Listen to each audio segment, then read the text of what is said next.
పుష్పాలతో పాటు తులసితో పాటు బిల్వం కూడా తెచ్చారు. బిల్వం పెట్టారు. ఈ నెల రోజులు స్వామికి బిల్వంతోనే అత్యంత పడతారు. గోదాదేవికి సంబంధించినటువంటి తిరుప్పావై తల్లి స్వభావం ఉండదు.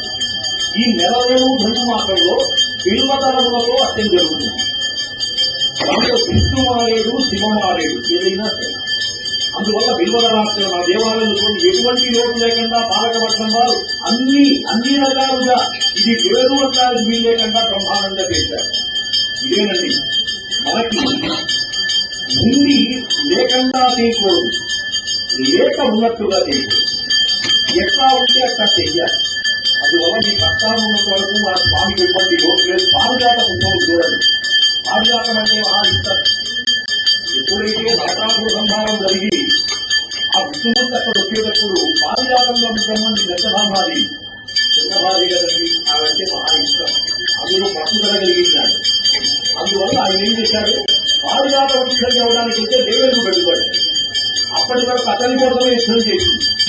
అప్పుడు సత్యభామ చెప్పింది, ఈసారి ఎందుకు పెట్టేటువంటి వాడు నీకోసంతా కష్టపడితే ఒక వృక్షం చేయడానికి చూసిగా. అప్పుడు కృష్ణుడు కోపం వచ్చి దేవేంద్రుడిపై యుద్ధం చేసి పారిజాత వృక్షం తీసుకొచ్చాడు. అందుకని ఏదన్నా అడగక వాళ్ళు అడిగితే తప్పకుండా మనం నెరవేర్చాలి. ఎప్పుడైనా శ్రీమూర్తులు పుణ్యమూర్తులు ఇంట్లో వాళ్ళంతా ఎన్నో కార్యక్రమాల్లో సహాయపడుతుంటారు. కాబట్టి వాళ్ళకు మనం చేసేది